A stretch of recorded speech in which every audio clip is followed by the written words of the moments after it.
आपसे आ जाइए, आ जाइए थोड़ी देर के लिए। वही देखिए कल्लू जी भी साथ में गा देंगे ये गाना, और ये तो बनता है भाई, कल्लू जी जब बैठे हैं तो इनके साथ गाया। और देखिए साथ ही साथ हम चाहेंगे कि आदरणीय हमारे भिखारी भाई आप भी आ जाइए और सब ताली बजाकर साथ में गाएगा, है ना। हो जैसन सोचले रहली वैसन पियवा मोर बाड़ा। अब सब लोग ताली बजाइए और साथ में गाइए कि सावर न गोर बाड़ा हो, कि जैसन सोचले रहली वैसन पियवा मोर बाड़ा। सावर न गोर बाड़ा हो, थोड़े छरहर पातर मोट थोड़े गोर बाड़ा। आप कुछ कहना चाहिए?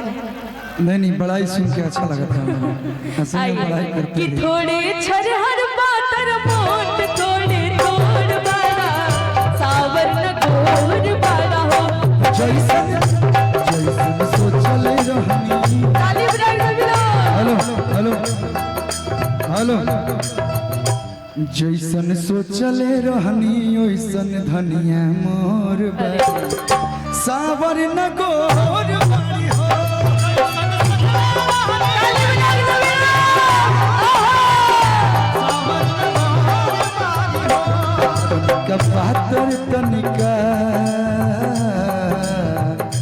तनिका पातर तनिका छरहरे थोड़े थोर बाड़ी।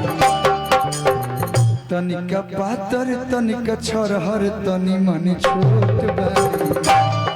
हर सब काल गोर बाड़ी हो।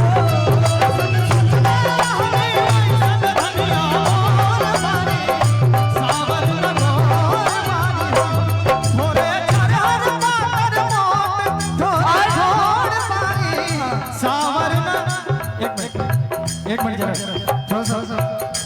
कल्लू जी का एक गाना है कि बैक से ना छानो फ्रंट चाहिए।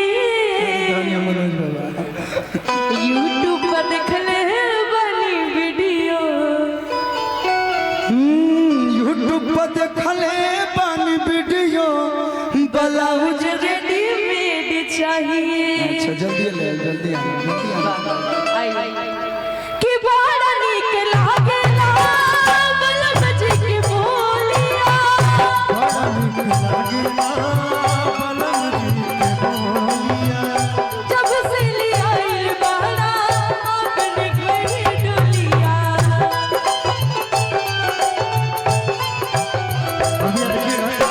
बड़ा नीक लागेला बलम जी की बोलिया।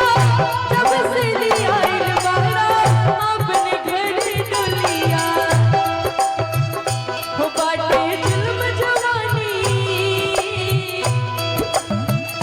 हो बाटे जुल्म जवानी चंदा के चकोर वाला। कियर जैसन सोचले रहनी अरे ओइसन धनिया मोर बाड़ी। हत सावर न गोर बाड़ी।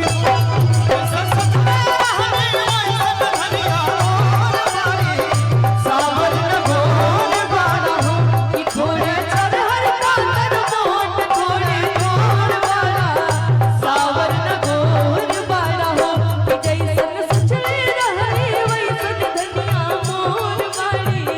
सावर न गोर बाड़ी हो।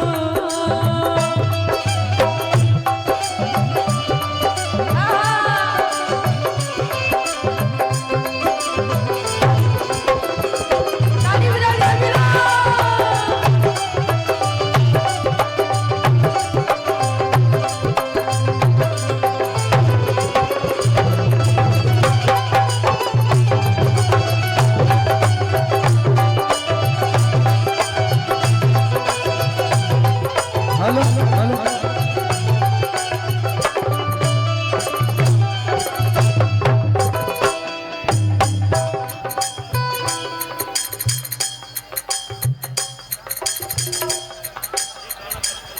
Hello hello. Hello hello hello hello hello hello. इसको थोड़ा सा बढ़ा दीजिएगा।